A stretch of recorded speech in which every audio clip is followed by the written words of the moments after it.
contenta tengo mi alma por todo lo que tú me das. Te amo, Señor, porque eres en mí, mi Dios, una necesidad. Me encuentro en un desierto, si tu presencia en mí no está. Soy como una flor que sin agua se marchita. Gloria al Señor. Os veo muy bien, Iglesia del Alfarero, de verdad. Y me alegro enormemente de veros así. Gloria al Señor.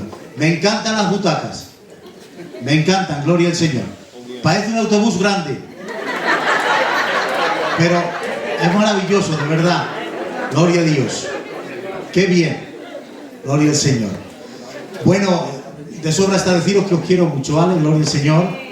Que me alegra mucho estar con vosotros, que decía el Ezequiel, yo soy vuestro, gloria al Señor. Y me alegro mucho, de verdad. Le agradezco al Señor y al pastor Cano que me hayan invitado para estar esta tarde con vosotros, ¿de acuerdo? Y compartir algo de la palabra del Señor. Aleluya. Ha venido la Carmen también conmigo, gloria al Señor. Pero está también por ahí mi hijo el Dani, amén, que me ha querido acompañar. Le ha pedido permiso a su pastor.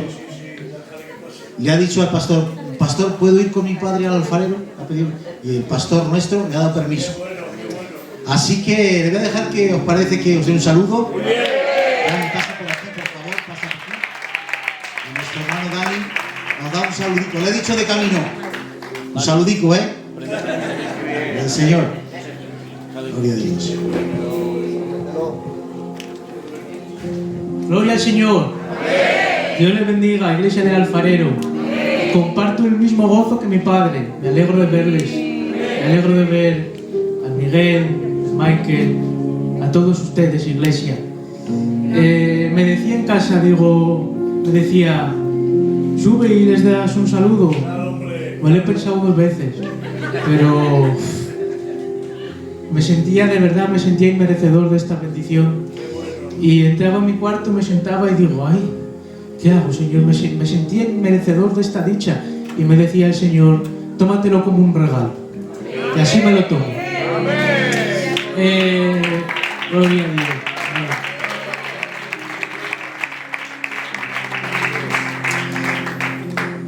Estudiando la palabra del Señor, leyendo y estudiando la Biblia, la historia de Abraham, podía ver cómo Abraham tenía que vivir experiencias continuamente.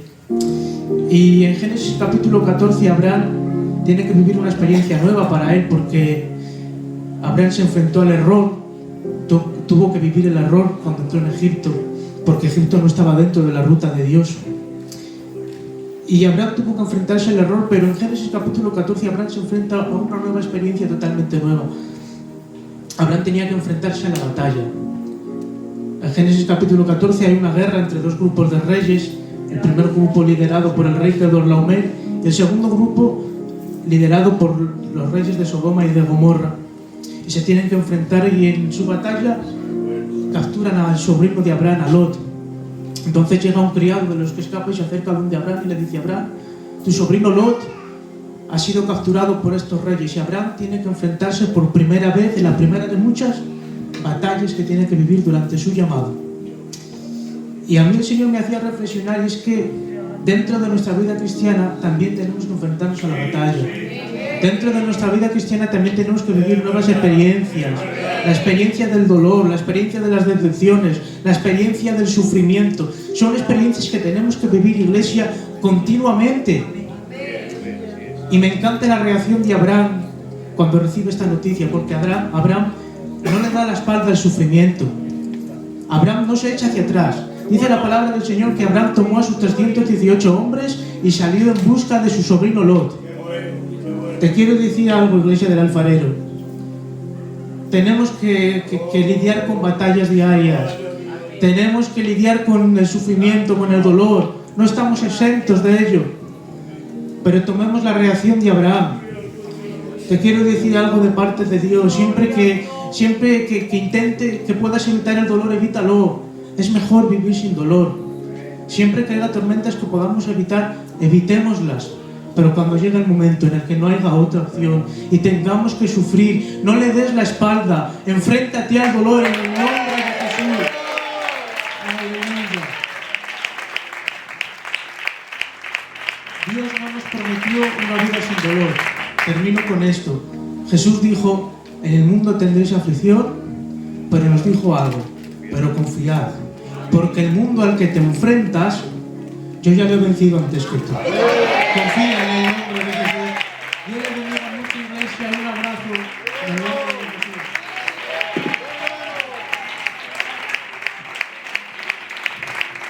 Gloria a Dios. Gloria al Señor. Amén. Aleluya. Les prometo que no hemos hablado, Les prometo que no hemos hablado de lo que iba a predicar. No le he dicho nada, pero me ha dado la introducción al mensaje.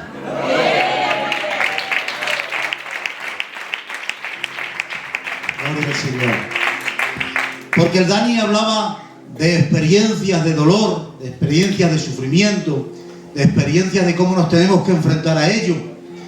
Y yo les voy a hablar de él. Gloria al Señor. De cómo se enfrentó Cristo a todo esto. Cómo se enfrentó Cristo al dolor, cómo se enfrentó Cristo al sufrimiento, cómo se enfrentó a este mundo, para dejarnos pisadas cómo tenemos que enfrentarnos. La idea del mensaje, ¿vale? Saben que a mí me gusta explicarme, aunque a veces no lo logro. Yo intento explicarme. El concepto de todo esto es cómo Cristo, desde su gloria, descendió en experiencias que estás viviendo tú para venir a buscarte. Todo lo que Cristo vivió y experimentó, esta palabra es muy importante, lo que Cristo experimentó fueron experiencias que tuvo que vivir en el transcurso mientras venía a recuperarte. Por eso este mensaje lo he titulado Las experiencias del Verbo. ¿Por qué las experiencias del Verbo? ¿Por qué? Porque Cristo, que es la segunda persona de la deidad, Dios, en su encarnación vivió experiencias que en su gloria jamás hubiese vivido. Él vivió cosas cuando se hizo hombre que en su gloria, si se llega a quedar allí, nunca las hubiese vivido, porque no se asombren de lo que le voy a decir. Dios en su gloria conocía muchas cosas de forma intelectual, pero no de manera experimental. Y cuando el Verbo se hizo carne, es entonces cuando empezó a experimentar todo aquello que conocía de forma intelectual. Ahora leemos el texto de la palabra para que me entiendan. Isaías 53, versículo 3. Despreciado y desechado entre los hombres, varón de dolores, noten, experimentado en quebranto. Otra traducción dice, experimentado en penas.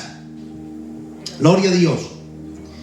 Mirad, todo el ministerio de Jesús, hubo un patrón denominador, algo que le persiguió durante toda su vida cuando comenzó su ministerio. Esto es el dolor y el sufrimiento.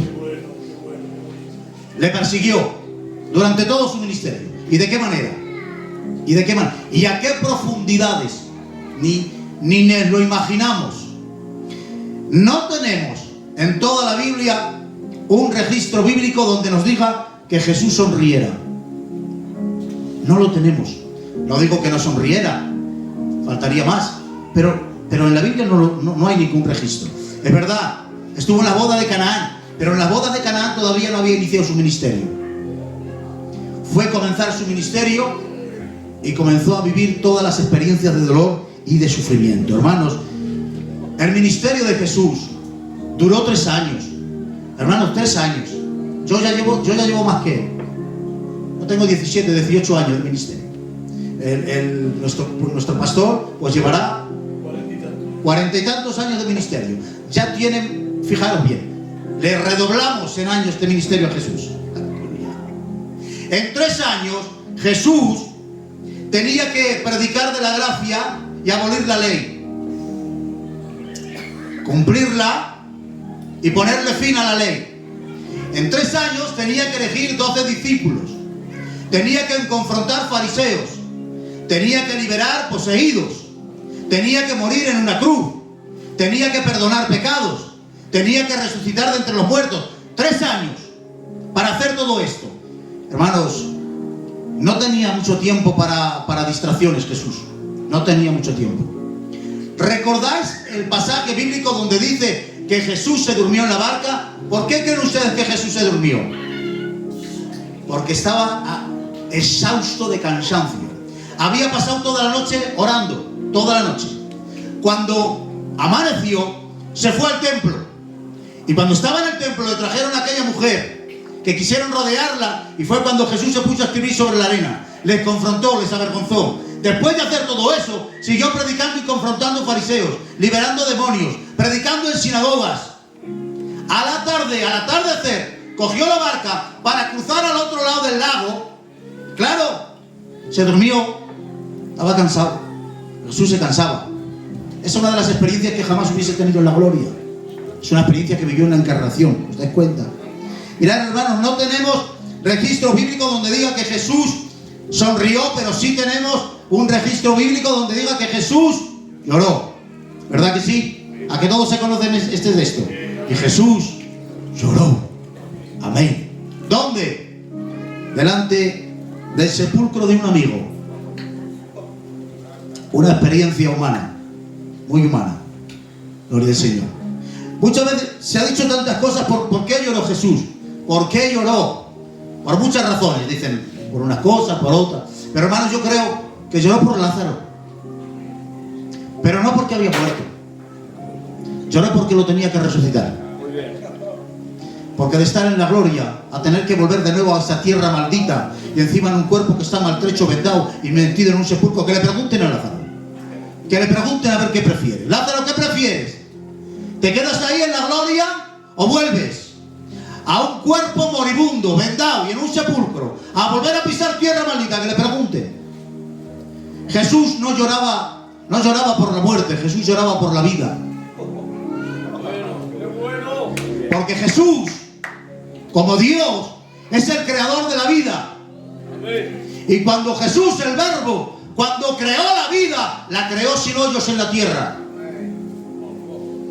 La vida fue una gran idea de Dios. Fue una gran idea.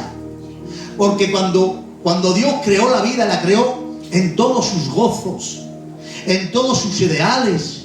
Cuando la palabra del Señor dice, y cuando Dios lo creó todo y vio que era bueno, esta palabra bueno significa bello, útil y con encanto. Cuando Dios hizo la creación, creó la vida, la creó con belleza, con utilidad y con encanto. Y no solo hizo toda la creación, también te creó a ti con 5 sentidos. Y lo creó de tal manera para que tú puedas hacer de esta vida una experiencia gozosa y sensible. Por eso creó los colores para tu vista, los gustos para el tacto, para que probara los sabores, el tacto para tus abrazos y tus besos. Todo lo que Dios creó lo hizo para que fuese una experiencia visible, gozosa y deleitosa. La vida fue una gran idea de Dios. Pero ¿qué pasó? Que el pecado fue un intruso que derribó toda esta vida. La derrumbó. Esto que estamos viviendo hoy no fue lo que creó Dios. Y ahora Jesús, delante de la tumba de su amigo, lamenta en lo que ha caído esta vida. Porque la vida es maravillosa. Hermanos, la vida es maravillosa. Diráis, pues no es tan maravillosa. ¿Recuerdas el primer día que viste el rostro de tu hijo? ¿Te acuerdas aquel día que viste el primer día que viste el rostro de tu hijo? Yo lo tengo aquí grabado. Y los nietos, ahora tengo una nietica con 7 meses, Dios mío. Y los días de gozo que pasas en tu casa y tu familia. Y cuando te sientas a la mesa, Rafa, con todos tus hijos alrededor. Eso vale una vida ya. Ese momento ya vale una vida. Y la vida es maravillosa cuando uno sabe vivirla respetando a Dios y viviéndola precisamente en el orden que Dios le ha dado. Pero la vida se ha convertido en un caos, claro. Y ahora Jesús delante de la tumba de Lázaro lo lamenta. Y dice el texto, y viendo cómo lloraban, se estremeció. A Jesús le entristeció la tristeza. Gloria al Señor. porque a Jesús le entristece la tristeza. Vosotros pensáis que cuando Jesús veía un ciego, veía un leproso, veía un paralítico, no veía solo la enfermedad física, veía la condición en la que estaba su alma. Para él un cojo era un cojo del alma, un ciego era un ciego espiritual. Él veía lo que había detrás de todo eso. Es por eso que cuando le traen a un hombre que era tartamudo y estaba sordo, lo cogió entre sus brazos, y leéis el texto, y lo cogió entre sus manos, lo puso en su pecho, levantó la cabeza y dice el texto, y gimió. Se lamentaba en lo que había declinado la vida. No quiero encogeros mucho el corazón, pero no tengo otra ilustración. ¿Te imaginas que perdemos un hijo? Y te pasas buscándolo por todas las partes y venga a buscarle, y un día ya, después de tiempo, te lo encuentras en un callejón entre cartones, raquítico porque lleva mucho tiempo sin comer, y le dices, pero ¿cómo has caído aquí? ¿En qué has acabado? Eso es la experiencia de Jesús cada vez que veía al hombre caído. ¿Pero en qué habéis caído? ¿En qué habéis declinado? Esto no fue lo que yo hice. El pecado nos arruinó de una manera que no somos ni capaces de imaginar lo que el pecado hizo con la humanidad. Y ahora Jesús lo lamenta. Pero esto nos enseña la sensibilidad divina ante la miseria humana. Porque Dios es compasivo con la humanidad. Dios es sensible al dolor de los hombres. Es sensible. Él está en su gloria, y sentado en su trono, pero no es un Dios indiferente. Porque no hay experiencia más amarga que tú puedas vivir cuando sientes que Dios es indiferente contigo. Esto el enemigo lo utiliza mucho y lo aprovecha. Porque en tu conocimiento tú sabes que Dios está cerca, pero en tu experiencia a veces lo sientes muy lejos. Que se lo pregunten a Job. Llega un momento en que Job le dice a Dios, te ríes del sufrimiento de los inocentes. Vaya, ¿no? Qué expresión, ¿no? Te estás riendo de mí. No tienes compasión de mí. Esta palabra es la más terrible que yo creo que Job dijo en toda su vida. Imagínate que yo tengo un altercado con el pastor y estoy hablando con él y tenemos un conflicto. Pastor esto, pastor aquí, y no nos ponemos de acuerdo. Pero mientras vayamos hablando, hay un diálogo y estoy tratando de solucionarlo. Cuando ya no hay arreglo con él, cuando ya no puedo ir, me desespero porque no hay arreglo, me vuelvo a ti y digo, Adonai, el cano no me entiende, ya no puedo hablar con él, porque es que el conflicto no consigo arreglarlo y tengo ya... No me entiende. Mirad qué frase dice Job. Porque no es hombre como yo. No eres hombre como yo. Tú estás sentado en tu trono y no sabes lo que es el dolor, no sabes lo que es el sufrimiento, no sabes lo que es la pérdida de un ser querido. Tú no sabes lo que es la agonía y el dolor. Tú estás en tu trono y se desespera. Se desespera. Y más dice, porque no es hombre como yo. Y añade, y no hay árbitro que medie entre nosotros. ¿Sabéis por qué dice esto Job? Porque Job es un juez de paz. Y cada vez que Job se metía en medio de un conflicto entre dos partes, él lo solucionaba. ¿Sabéis cómo? Poniendo la mano en el hombro de una parte y poniendo la mano en el hombro de otra parte. Y así se llama la paz. Pero Job se desespera. Se desespera porque dice, para encontrar un hombre con la misma dignidad que yo, que ponga la mano en su hombro, en cualquier parte lo encuentro. Pero ¿dónde encontramos al hombre con la misma dignidad que Dios para que ponga la mano en su hombro? No hay. Y se desespera. Pero escucha bien. Lo que Job no sabía es que el Calvario le respondería. Jesús, tan hombre como nosotros y tan Dios como el Padre, para sellar la paz entre tú y Dios. Aleluya. Por eso se dice Jesús, el gran mediador entre Dios y los hombres. ¿Sabes que si Cristo no interviene entre tú y Dios, tú jamás hubieses alcanzado a Dios?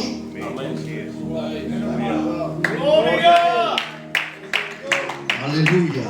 Por eso, la encarnación del Verbo involucró de forma experimental a la divinidad en tus propias miserias. Por eso dice Isaías, sufrió nuestros dolores, nuestro castigo, nuestra enfermedad. Lo que sufrió eran tuyas. Todo lo que él sufrió no era suyo, era tuyo. Gloria al Señor. Por eso la palabra compadecer, que luego entraremos en esta palabra. La palabra compadecer es una palabra compuesta, que significa compadecer, padecer con alguien, al lado de alguien. Cristo, el Verbo de Dios, no se asomó desde su gloria para contemplarte y echarte un vistazo desde lejos. No, no, no. Bajó hasta pisar tierra maldita y caminar contigo para vivir lo mismo que tú estás viviendo y sufrir lo mismo que tú estás sufriendo. Lo mismo. Por cuanto los hijos participaron de carne y sangre, dice el autor de los Hebreos, él también participó. Fue un participante, no un observador. Porque observar los dolores de los demás se mira muy fácil. Pero bajar a tierra maldita, padecer lo mismo con él. ¿Recordáis a Nehemías? Aquel hombre de palacio, que está en palacio, que come de la comida del rey. No tiene dolores por ninguna parte, pero de repente se le queda mirando el rey a Nehemías y le ve que Nehemías se le caen las lágrimas y empieza a llorar y le dice, Nehemías, ¿por qué lloras? Y añade, si no estás enfermo, no lloras por ti, Nehemías. Y Nehemías dice, mi pueblo está en ruinas. El rey, qué figuras, Dios mío, ¿cómo es la Biblia? El rey le dice, Nehemías, vete a tu pueblo, toma cartas, vete, y le da permiso. Nehemías desciende de palacio a Jerusalén y Nehemías empieza a contarnos lo que ve y dice, por la noche monté en mi cabalgadura y empecé a caminar por las calles de Jerusalén. Y añade Nehemías, y había tantas ruinas en Jerusalén, porque Jerusalén había sido destruido por las tropas de Nabucodonosor. Y dice Nehemías, había tantas ruinas en Jerusalén que había lugares por las que mi cabalgadura no podía entrar. Qué arruinada estaba Jerusalén por dentro. ¿Qué hizo Nehemías? No se quedó con los brazos cruzados. Empezó a desescombrar y a desescombrar y a desescombrar. ¿Sabéis para qué? Para los que vinieran detrás, Esdras con ellos, pudieran tener acceso a entrar a la nueva Jerusalén. Cristo es aquel Nehemías que estaba en el palacio, en su gloria, pero no se conformó con quedarse en su gloria. Él descendió para contemplarte y te vio lleno de ruinas, te vio lleno de obstinación, lleno de tiniebla. Tu corazón estaba tan lleno de ruinas que Dios no podía entrar ante ti. Era imposible. El corazón del hombre estaba lleno de ruinas. ¿Qué hizo Cristo? Subiéndose a la cruz, empezó a desescombrar, empezó a echar tiniebla, empezó a desescombrar lo que tenía. ¡Aleluya! Su sangre es la alfombra roja por la que la divinidad volvió a entrar de nuevo al corazón del hombre. Si Cristo no media, tú no podías haber alcanzado jamás la morada del Espíritu Santo. ¡Jamás! ¡Gloria! ¡Gloria a Dios! Delante de la tumba de un amigo llora y se lamenta. Pero yo decía, pastor, pero Jesús, ¿por qué lloras? Si lo vas a resucitar ahora mismo, ¿por qué lloras? No, yo no entendía por qué, si lo vas a resucitar ahora. El Señor me contestaba, imagínate, Miguel, que te haces una herida en la mano. Y ahora cogemos al Miguel, vamos a llevarlo a urgencia, porque en urgencia le van a coser, le van a dar un paracetamol y le van a quitar el dolor. Pero mientras vamos a urgencia, el Miguel se va quejando por el camino. Y se le decimos, pero Miguel, ¿por qué lloras? Si ahora te vamos a curar en urgencias, ¿qué nos diría el Miguel? Porque me duele. ¿Por qué lloras, Jesús? Si lo vas a resucitar. Porque mi conocimiento anticipado no me exime de la experiencia. Sé que lo voy a resucitar, pero eso no me roba compasión. Sabe Dios que te va a llevar a la gloria. Sabe Dios que te va a dar un cuerpo glorificado fuera de enfermedades. Sabe Dios que va a devolverte todo lo que aquí has perdido, pero no le exime de bajar hoy a llorar en tus rincones más pequeños. Para Dios no hay dolores pequeños, ni lágrimas insignificantes. Dios sabe por dónde estás pasando. Dios lo sabe. Dios lo sabe. sabe Dios lo que es el menosprecio a los dolores ajenos. ¿Qué ha pasado? Pero si no es nada, hija, para que estés así. ¿Cómo te pones por tanto? Pues si no es para tanto. Qué incomprensión, ¿verdad, hermanas? Qué incomprensión. Le cogen a Jesús los romanos, le ponen una corona de espinas, le visten de rey, se tiran al suelo, salve, rey de los judíos, y hacen una burla y una sátira. Pero mientras se burlan de él, las espinas se le clavan en las sienes y la sangre le corre por sus mejillas.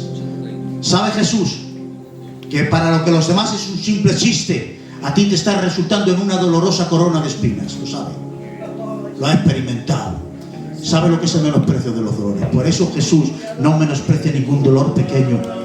No hay lágrima pequeña para él. Dice Job, dice: Dios es grande pero no menosprecia a nadie. Escúchame bien, aléjate de la sabiduría que no se inclina. Dios, el más sabio, se inclina hasta tus heridas más pequeñas. Gloria al Señor. Amén. Hermanos, ¿qué cosas? Hay veces que dices que no ves a Dios en tu vida. Te quejas de que no le ves. Te quejas de que Dios no aparece. Yo también.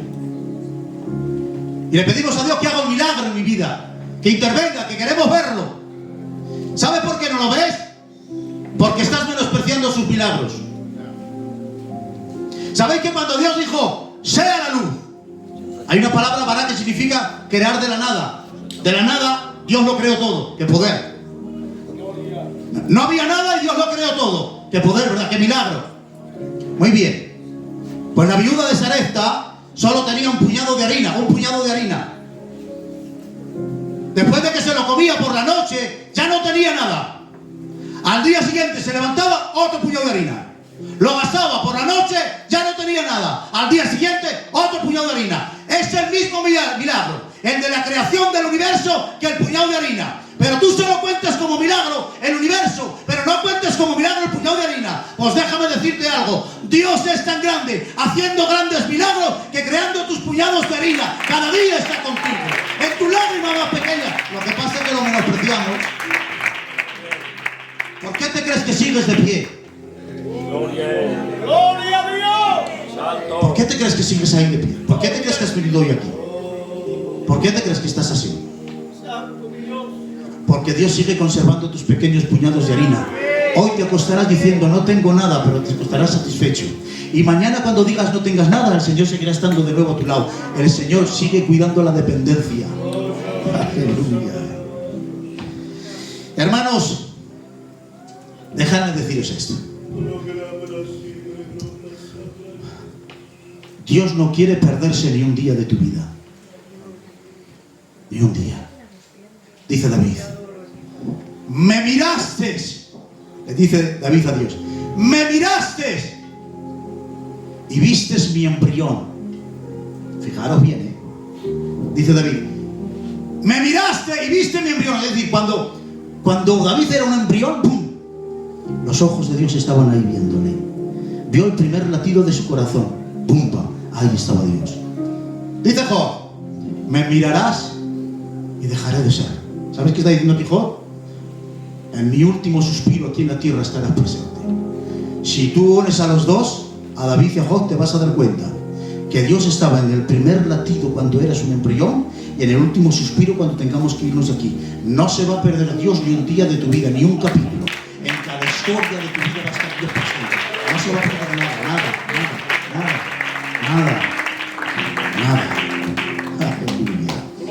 El varón de dolores vino a morir.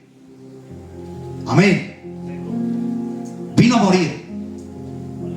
¿Sabéis que todos los hombres de la humanidad mueren como una consecuencia? Solo él muere como un propósito. Es por eso que todos los hombres huimos de la muerte, mientras Jesús es el único ser humano que perseguía la muerte y la muerte huía. Es por eso que cuando está en la cruz dice: muerte, ¿dónde está tu muerte? ¿Y dónde está tu aguijón? Y la muerte se escondía de él. De hecho, Cuando está en la cruz, dice, inclinando su cabeza, entregó el espíritu. Inclinó la cabeza vivo y entonces le dio permiso. Ahora, muerte, puedes venir. Si no le da permiso Jesús, no puede venir.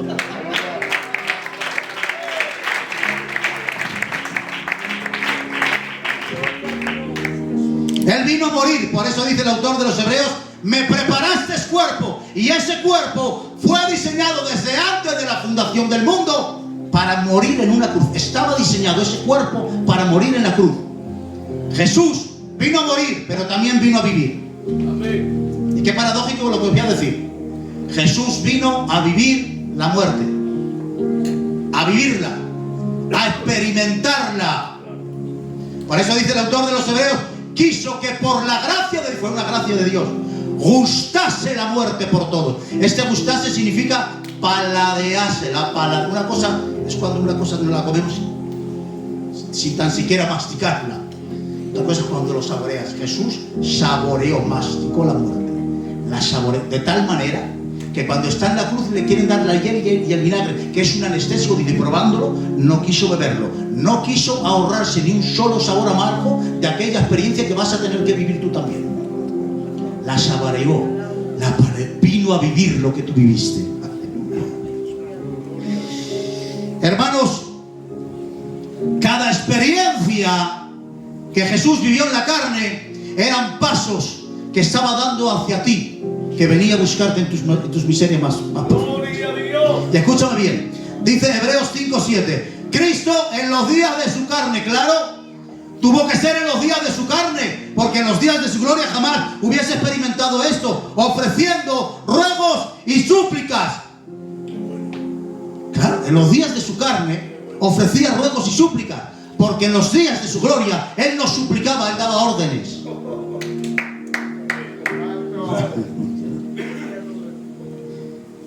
Él dijo, sea la luz. ¡Pum! Y fue la luz. No era. Le dio una orden a lo que no existía, y lo que no existía le obedeció existiendo. Ese era el verbo antes de los días de su carne. Ahora, mirarlo, ruega y suplica con gran clamor y lágrimas. Pero hermanos, a mí lo que me rompe la cabeza no es que diga sea la luz y fuese la luz. A mí eso no me sorprende. Lo que me rompe la cabeza es que diga que ruegue y suplique. ¿Recordáis? No sé si lo recordáis, ojalá que no lo recordéis si esto resulta nuevo. Cuando Jesús está en el monte Tabor, dice que resplandece, ¡pum! Resplandece. Y ahora los discípulos se ponen a hacer una enramada porque es un milagro. Que Jesús resplandezca para ellos es un milagro, pero hermanos, que Jesús resplandezca no es un milagro. Porque resplandecer en Jesús es lo normal. ¿Sabéis cuál es el verdadero milagro? ¿Cómo hizo para esconder tanta gloria en un cuerpo de carne durante 33 años? ¿Cómo hizo eso? Es para volverse loco. Hermanos, que siendo Dios sustente el universo, eso es de fe. Por la fe entendemos que el universo ha sido creado por la palabra de Dios. Eso es de fe. ¿Sabéis cuál es lo que no hay quien lo entienda? Es que la segunda persona de la deidad, inmenso, ilimitado, esté durante 9 meses en el vientre de una mujer. ¿Cómo es eso? ¿Cómo explicamos eso? Eso es lo que nos rompe la cabeza, hermanos. Verle a Jesús caminando por encima de las aguas no es extraño. Lo que nos hace rascarnos la cabeza es verle como se ha dormido. Lo más inverosímil no es verle resucitar a Lázaro. Lo más inverosímil es verle en una cruz muriendo y desangrándose. La vida muriendo. ¿Cómo es eso? Es paradójico lo que acabamos de leer. Cristo en los días de su carne ofreciendo ruegos y súplicas. Hermanos, ¿no veis la contradicción? ¿La veis? Ofreciendo ruegos y súplicas. ¿No ves la contradicción? Ofrecer es dar, rogar es pedir. Hay una contradicción aquí. ¿Cómo es que Jesús ofrece lo que pide? Aleluya. Es que Jesús es así. Él ofrece lo que te pide. Por eso, le ofrece al Padre la resurrección, pudiendo resucitar él mismo. Mira, hermano, cuando yo te pido a ti una cosa que yo ya tengo, es un gesto de cortesía que yo estoy teniendo contigo. ¿Me estás entendiendo? Necesito una botella de agua. La tengo, pero te digo, Miguel, dame una botella de agua. Es un gesto de cortesía que tengo contigo. Así actúa Jesús muchas veces con nosotros. Siempre. Te pide cosas que a ti te parecen exigencias, sin entender que detrás de lo que te está pidiendo hay algo que Jesús te está ofreciendo. Es por eso, escúchame, es por eso que tú el Evangelio lo interpretas como lleno de exigencia. Quita la capa, pon la mejilla, haz esto, haz lo otro. Parece que nos está pidiendo muchas cosas y ay, qué difícil es. Cuántas cosas nos pide el Evangelio y se las niegas, porque es muy duro lo que nos pide el Evangelio. Ignorantes no sabemos que detrás de las exigencias hay un propósito escondido que es Dios ofreciéndote algo. Samaritana, que tienes una vida caótica, no sabes ni de quién eres, y vengo a rescatarte. Eso le estaba diciendo Jesús. Vengo a rescatarte de tu vida miserable. Vengo a traspasarte de las tinieblas a la luz. Pero ¿cómo comienzo? Condescendiendo al sótano de tus complejos y vistiéndome como una necesidad para decirte, dame un vaso de agua. Y vas tú y se lo niegas. Viuda de Sarepta, que te mueres. Y vengo a salvarte la vida. Pero ¿cómo comienzo? Dame una pequeña torta. Y así nos pasa a nosotros.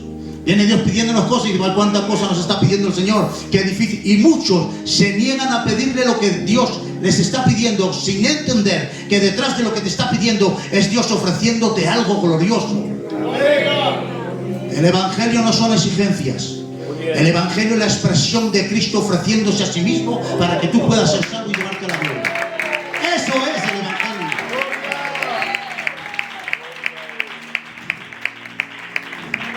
Tus manos tendidas, tu trabajo, lo que entregaste es lo que te está salvando de agonizar en un despropósito. Cristo en los días de su carne ofreciendo ruegos y súplicas, y dice, y fue oído, esto es para romperse la cabeza, y fue oído por su temor reverente. ¿Por qué fue oído? ¿Por qué fue oído? O sea, Dios, autor de la vida, sustentador del universo, clama. ¿Y por qué es oído? Por su temor reverente. No fue oído por sus derechos divinos, fue oído por sus recursos humanos. Cristo, esto lo voy a decir despacio, Cristo alcanzó como hombre lo que ya tenía como Dios. ¡Qué hombre!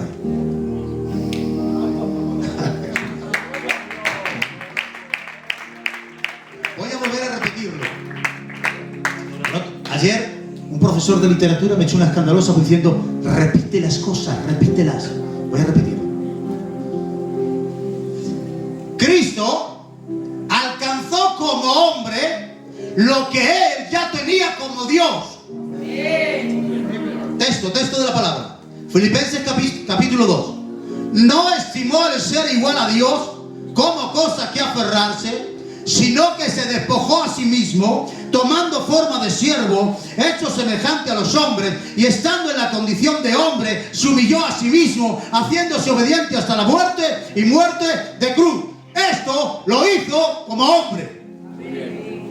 Su humillación como hombre le llevó hasta la muerte. Y ahora dice el texto, por lo cual Dios, por lo cual es, por esta razón, por esta causa, por humillarse como hombre, por despojarse como hombre, y de por lo cual Dios le saltó hasta lo sumo. ¿Cuál es lo sumo? La gloria que tenía antes de la fundación del mundo, y le dio un nombre que es sobre todo nombre, para que en el nombre de Jesús se doble toda rodilla de los que están en los cielos y en la tierra y debajo de la tierra.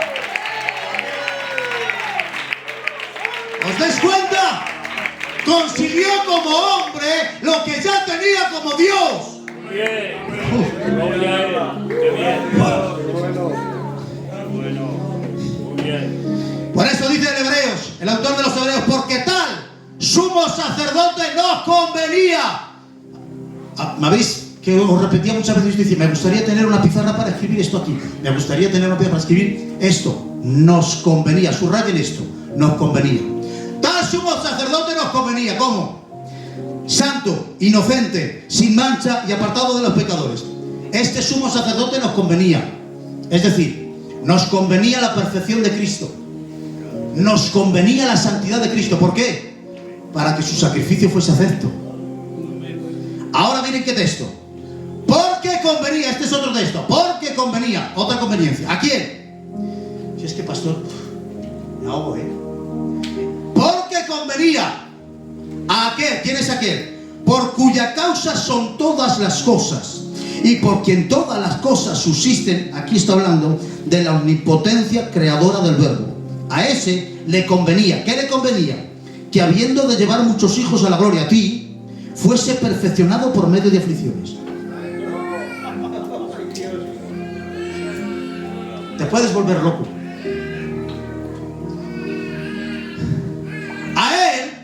A nosotros nos convenía que Cristo fuese perfecto. Y a Él le convenían nuestros dolores. Lo voy a volver a repetir. A nosotros nos convenía que Cristo fuese perfecto. Y a Cristo le convenían nuestros dolores. Estamos hechos el uno para el otro, ¿no lo veis? Aleluya. Nos convenía que Cristo fuese tentado en todo, tanto como que fuese sin mancha. Tú dirás, bueno, ¿y a mí esto qué me dice? ¿Qué me dice esto? Porque te convenía el siervo sufriente. Y tú dirás, ¿y esto qué significa? Pues esto es tengo que explicarte un tema teológico que te va a llevar a una conclusión preciosa. Miren, hermanos, en Isaías 53, los rabinos, los judíos, lo malinterpretan y dicen que ese no es Jesús, que no es el Mesías. Ellos creen en el Mesías triunfante, en el que vendría sobre un caballo blanco y destrozaría a Roma, y ellos esperaban a eso. El siervo sufriente dicen que no es Jesús, que no es el Mesías.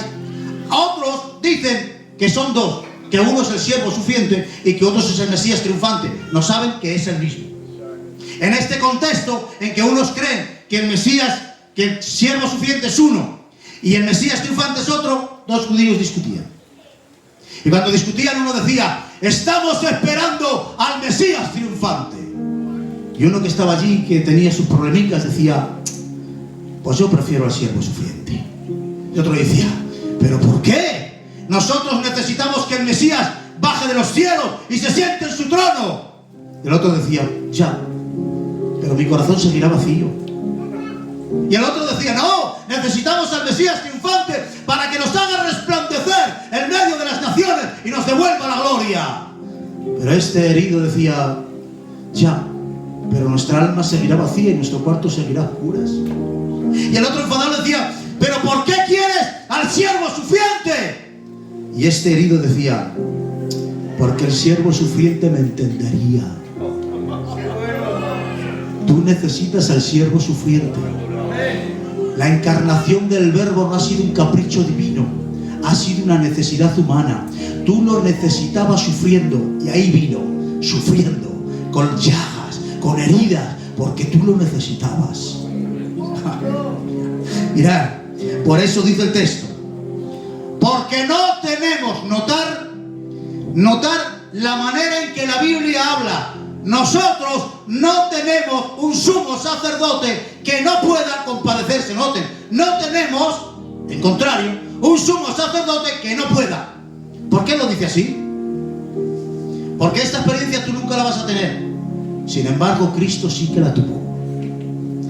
Él tuvo sacerdotes muy crueles. Posiblemente a Jesús le tocaron los sacerdotes más crueles de la historia, Anás y Caifás.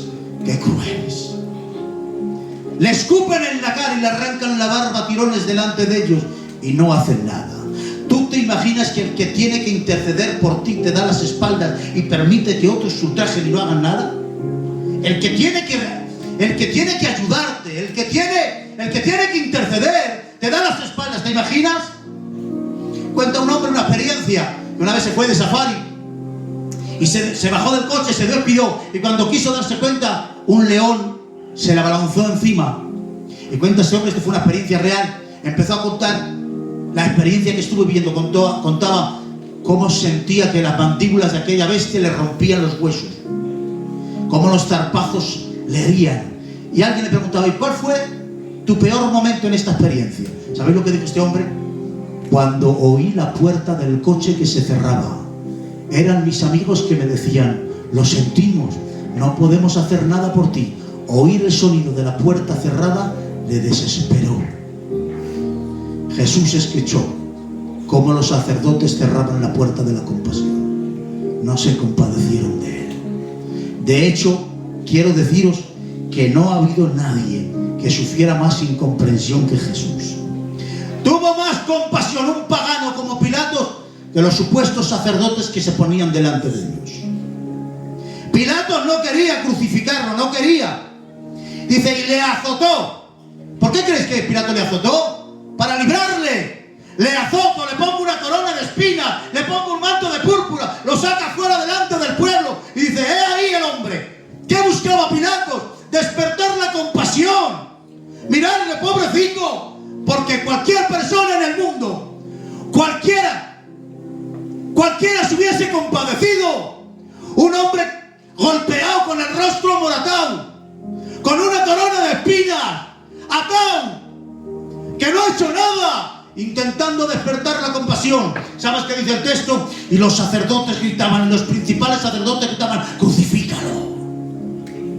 Pero, ¿y qué hago con él? Dice Pilatos, ¿qué hago con él? Como que es cualquiera, el verbo de Dios.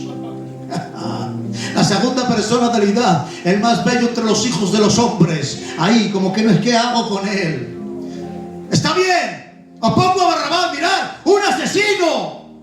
Tratando de cambiárselo, y el pueblo prefiere a Barrabás. No ha habido en el mundo nadie más despreciado que Jesús. Nadie ha habido más despreciado, hermanos. ¡Qué odio! Hermanos, no os des cuenta, qué odio tan grande Jesús, qué odio. Isaías dice que Él sufrió nuestras enfermedades y nuestros dolores, vivió todas nuestras tragedias, pero dimensionadas. O sea, tu peor dolor lo ha vivido Cristo dimensionado. Porque el hombre, y nosotros también, el hombre vive muerto en sus delitos y pecados, es inconsciente de lo que le está pasando. El hombre natural es un muerto viviente y no lo sabe. Cuando Jesús cargó con el pecado, Él no estaba muerto, Él estaba vivo. Vivió esa experiencia en toda su dimensión. Escuchadme bien. Nosotros trivializamos el pecado. Para nosotros hay pecados que no. Jesús sabía lo que era una ofensa, que generaba en el corazón del Padre. Para nosotros no es nada. Una mentira, no pasa nada. Una pequeña estafa, bueno, que el Señor lo sabe todo, como que no pasa nada. Una pequeña ofensa, vale, no pasa nada. Te voy a decir una cosa. Por tu ofensa más pequeña es que Cristo tuvo que ir a la cruz. Y trivializamos el pecado como que no es nada. Muy bien, así es. No, que no es nada. Pues escúchame. Esa pequeña ofensa que tú has de... Esa, la más insignificante, la que ni tu conciencia te acusa, por esa tuvo que ir Cristo al Calvario. Los amigos le abandonan, el Padre le desampara. Nadie jamás ha estado en ese umbral entre el cielo y la tierra. Escúchame bien. No sé si alguna vez te han castigado por algo que tú no has hecho. ¿Has vivido esa experiencia? No levantes la mano, ¿eh? Seguramente que sí. Bueno, pues Cristo también. ¿Alguna vez tus mejores amigos, cuando esperabas, te dieron las espaldas? Cristo también. ¿Alguna vez el beso de un amigo te traicionó? Cristo también. ¿Alguna vez tuviste sed y te dieron vinagre? Cristo también. Lo que no vas a vivir tú nunca, ni yo tampoco, es la experiencia de verse entre la ira de Dios y el pecado del hombre. Esa experiencia tú nunca la vas a vivir. Ni te imaginas lo que es estar entre la ira divina, porque la justicia de Dios y la ira divina era como un león sediento que se iba a saciar en un cordero. ¿Y con qué furia vino? Miren bien. Las profundidades de Getsemaní, ¿cómo nos dejará ver el Señor esto? Yo me asombro, porque la palabra del Señor, que es inspirada por el Espíritu Santo, allí no entró ni Pedro, ni Juan, ni Jacobo, y nosotros entramos. Nos deja entrar hoy el Señor. Y nos deja entrar y vemos a Jesús con el rostro en tierra. El cuerpo se quiebra y su sudor, como gruesas gotas de sangre, comienzan a manar sangre. Su cuerpo se empieza a quebrar. ¿Por qué? Porque está entre la ira de Dios y el hombre. ¿Y qué hace el cuerpo de Jesús? Se quiebra y brota sangre. Aleluya. ¿Sabéis que hubo otro hombre que estuvo entre la ira de Dios y los hombres? Hubo otro. Ese fue Moisés. Moisés se vio entre la justicia de Dios y entre el hombre. ¿Y qué hace Moisés? Levanta la vara. ¿Por qué? Porque es lo que tiene dentro. Y cuando uno está bajo presión, sale la esencia de lo que llevamos dentro. Moisés se ve entre la ira de Dios y el hombre y levanta la vara. ¿Por qué? Porque Moisés está lleno de ley. Y la ley, ante nuestro conflicto con la justicia divina, responde levantando la vara. Culpable, castigo, tormento, condena. Así responde la ley.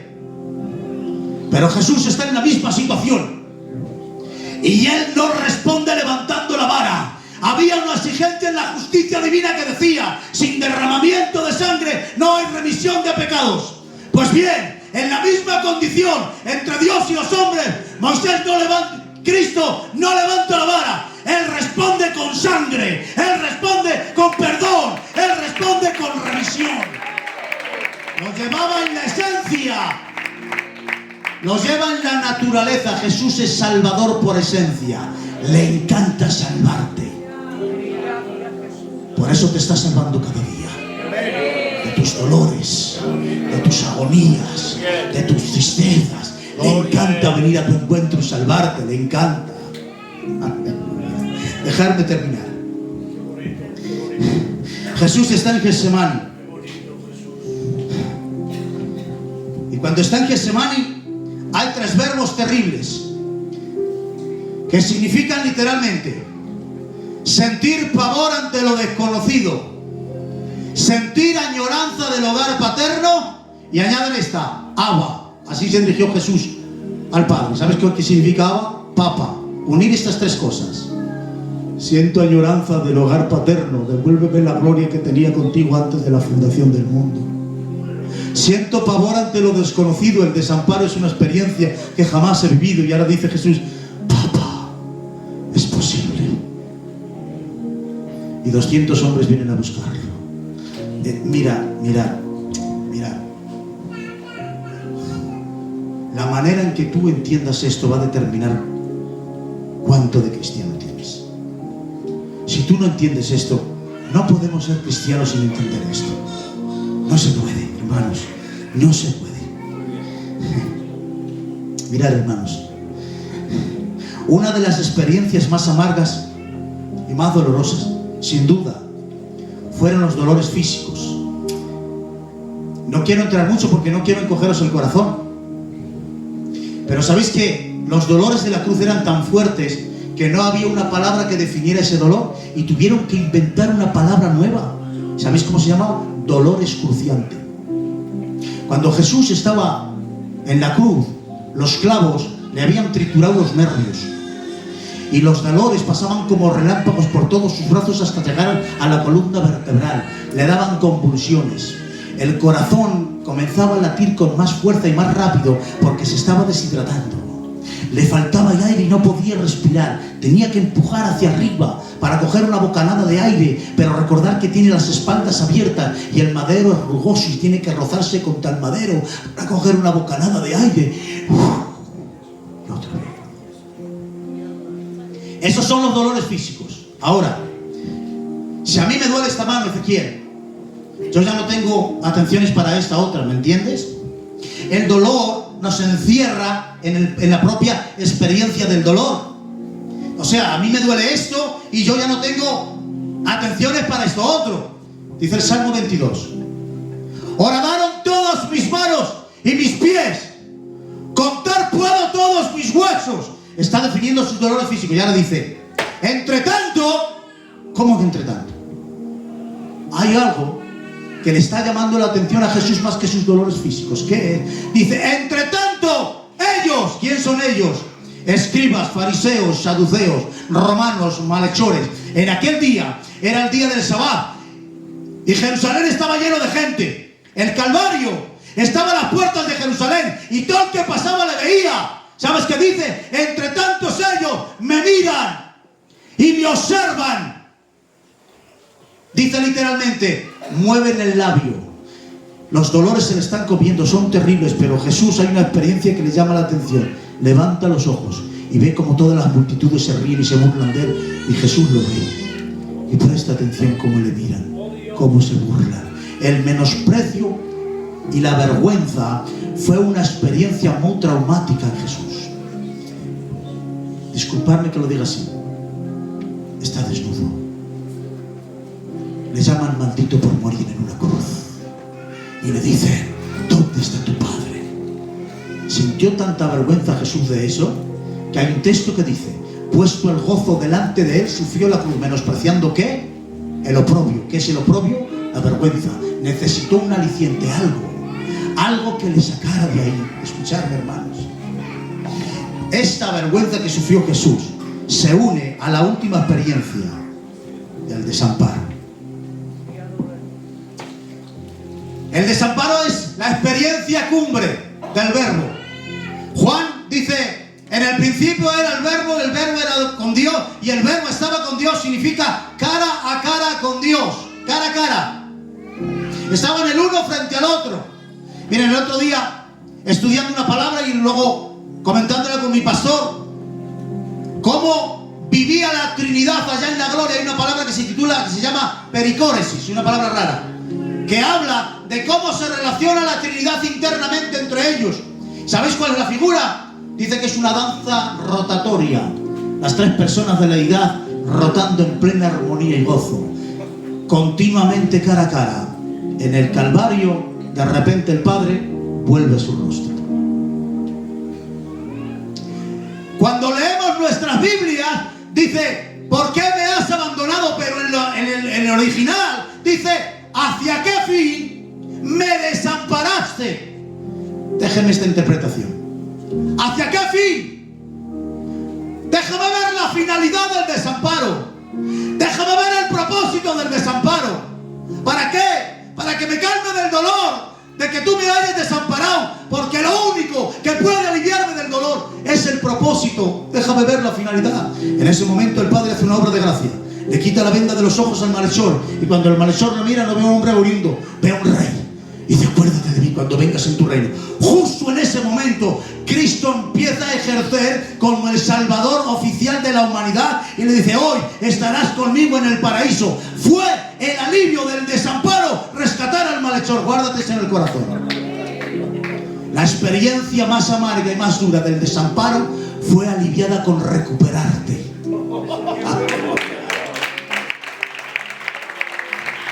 Escúchame bien.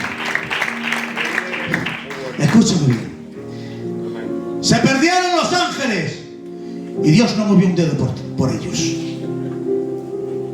Se perdió la creación, cielo nuevo y tierra nueva. No movemos nada. Te perdiste tú. Debajo de su gloria se subió a una cruz y derramó hasta la última gota de su sangre por recuperar. Voy a terminar, pastor.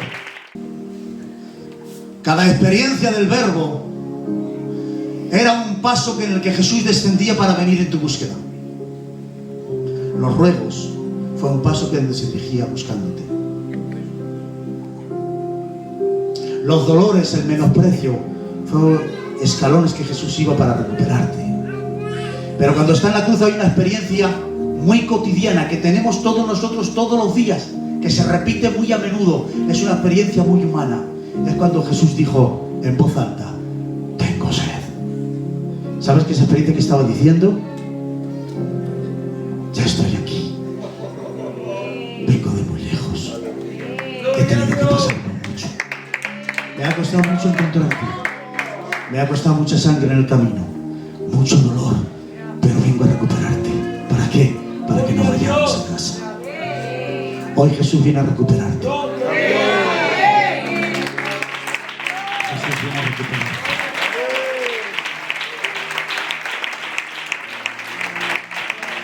No sé Si hay alguien aquí que todavía está fuera de casa,